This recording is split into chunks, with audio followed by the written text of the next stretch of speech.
to introduce the method. The first I want to, well, before we introduce the method, I want to basically discuss how do we draw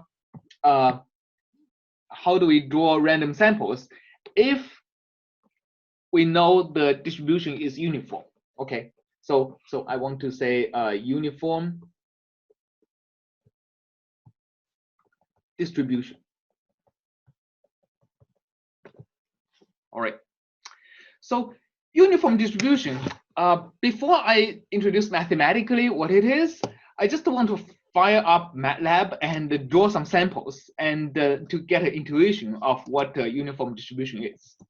So if I call the rand function, it is basically drawing one sample from a uniform distribution between 0 and 1, right? So we get a random number between 0 and 1, we do it again, we get another random number, do it again, we get another random number. And what's really useful is to get, for example, a large number of random variables. So here I'm getting an array or a matrix of 1,000 columns and 1,000 rows and 1 column, right? So that's going to be 1,000 by 1 doubles. And if you look at the values, every single number is going to be between 0 and 1. Here I want to warn you a little bit because I've seen people do this a lot. So for example, if you want to draw, let's say, 1,000,000 random numbers between 0 and 1, it's pretty common to just type rand of 1,000,000. If you do this, your MATLAB is going to hang, because what you're trying to do here is not drawing 1,000,000 random numbers, but drawing actually a matrix of 1,000,000 by 1,000,000. So that's something particular with MATLAB. So instead of drawing 1,000,000 random numbers, you're going to be drawing 1,000,000,000,000 random numbers, which is probably going to take forever. So you want to do like that, okay? So that's going to give me actually 1,000,000 random numbers. So how do we characterize a random variable?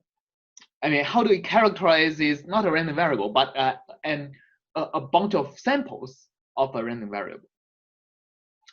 One of the easiest thing to do is to draw a histogram.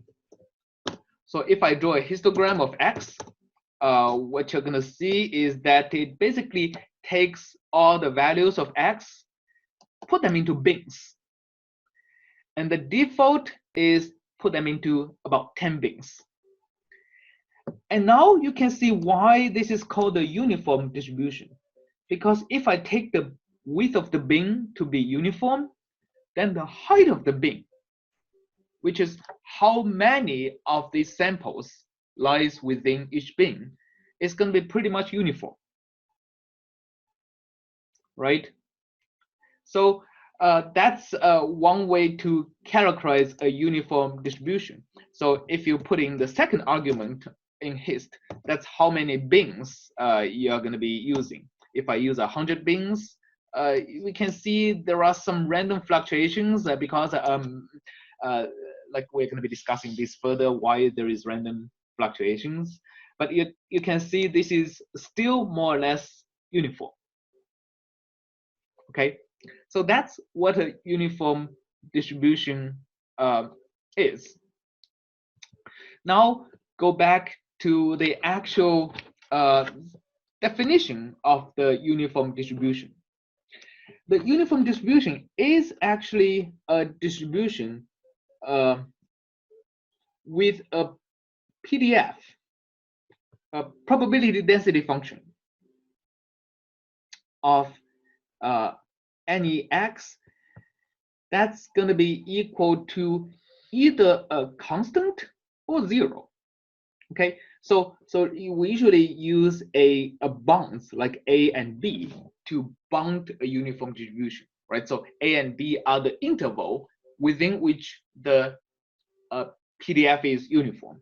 So if x is within a and b, the PDF is going to be a constant, and the constant has to be 1 over b minus a, because because the PDF is actually the derivative of the CDF, right?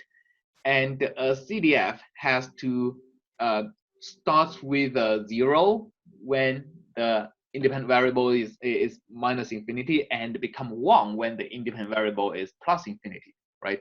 Basically, according to the rules that governs the probability measure. The probability measure of a null set has to be 0. The probability measure of the entire omega has to be 1, right? So the PDF has to integrate to 1. That's why there is 1 over b minus a. And if x is not within that interval, the PDF is equal to 0. So here, what we have here as a histogram is basically a scaled version of an approximate PDF. Here, our interval is between 0 and 1. So a is equal to 0, b is equal to 1. Okay, and the CDF we have here should be equal to exactly 1 when x is within the interval between 0 and 1. Our histogram, however, is a scaled version of that. The scale is essentially the average number of samples within each bin.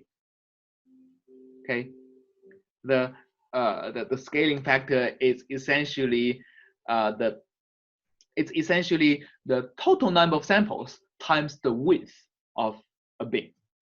That's the real scaling factor. So right, the histogram of x is roughly equal to the PDF times the number of samples times bin width. All right, so for example, in our case, we had 100 bins, so the bin width is 0.01, right? And we have 1 million samples, so n is 1 million. So 1 million times 0.1 is 10,000. So our PDF is scaled by 10,000, right? So the PDF is 1 and is scaled by 10,000. It's going to be approximately the histogram. Okay, so if this is the PDF, the CDF, so PDF is essentially you have A, you have B, and it's like something like that.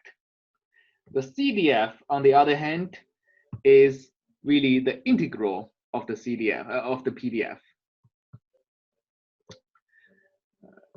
So again, you have A and B. The CDF always starts with 0, right? It always ends with 1. So this is 1, and in between you have a linear increase. So that will be what the uniform distribution is.